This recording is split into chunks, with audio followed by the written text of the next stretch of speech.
Hi everyone.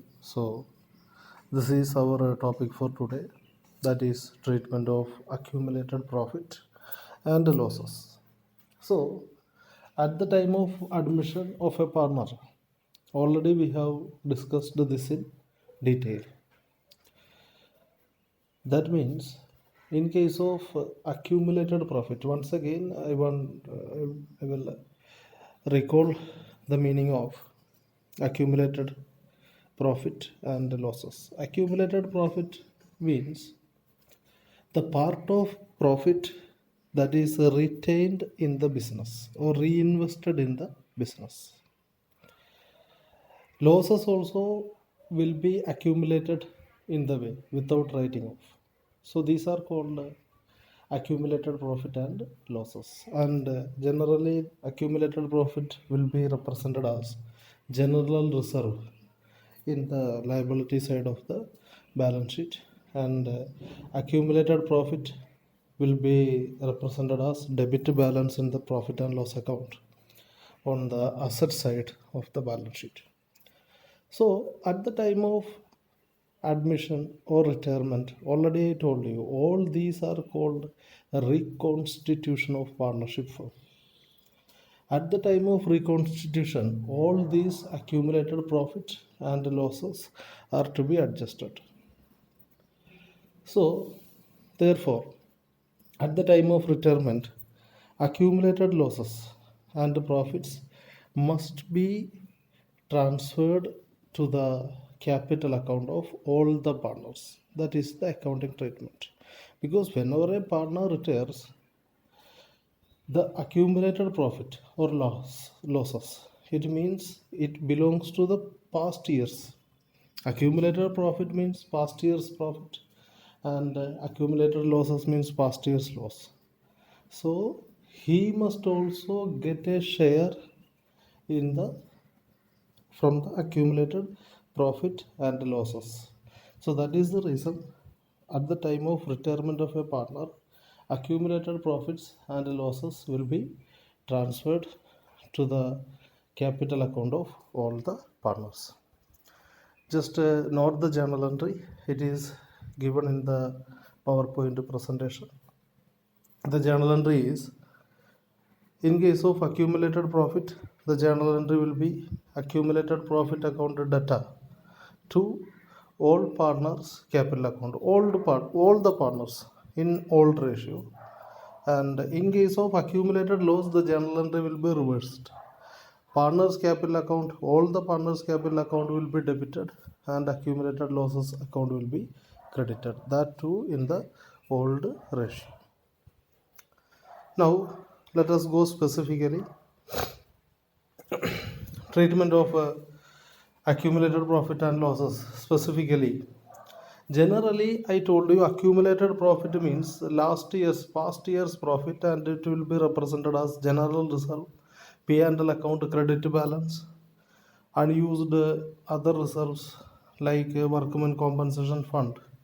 These all should be transferred to the credit side of partners capital account. Credit side because these are accumulated profit, and the journal entry will be whatever is available given in the question, that means in the balance sheet, that we have to transfer. So if it is general reserve, then general reserve account data. If there is P&L account, then P&L account data. If there is workman compensation fund, then workman compensation fund account data. Or if there is one more other reserve is there, investment fluctuation fund, if it is there, investment fluctuation fund account data to all partners capital account. And here you must all these are to be shared in the old ratio only. And one more doubt you may, generally the children are making mistake regarding employment provident fund. So it is to be noted that employment provident fund is the fund created for the employees. So it is an outside or external liability. It does not belong to partners. So this should not be touched. Clear? And one more thing, just to see workman compensation fund and investment fluctuation fund. In bracket it is given excess of reserve over liability. Excess of reserve over liability means, see, that I will explain you with the help of an example in the coming video. So, in all these are to be transferred to the capital account of partners, to the credit side of capital account of partners, since they are profit. Now, let us see in case of accumulated loss. In case of accumulated loss, examples are given: debit balance in the profit and loss account, or any expenditure that is not written off. Generally, deferred revenue expenditure we learned in the 11th class. Deferred revenue expenditure means a heavy expenditure, and its benefit the firm will acquire, or its benefit the firm will get for more than an accounting year. Actually, they are a revenue expenditure, but since their benefits we are getting for a long time, they are classified as deferred revenue expenditure. And if any such expenditure appears on the asset side, that also must be written off. So the journal entry will be in case of loss. In case of profit, what journal entry we are writing? In case of loss, that journal entry will be reversed. So the journal entry will be all partners capital account data to P&L account, or to deferred revenue expenditure if it is given in the question. Now, just we'll have a look into the deferred revenue expenditure. These are expenditure, they are basically revenue.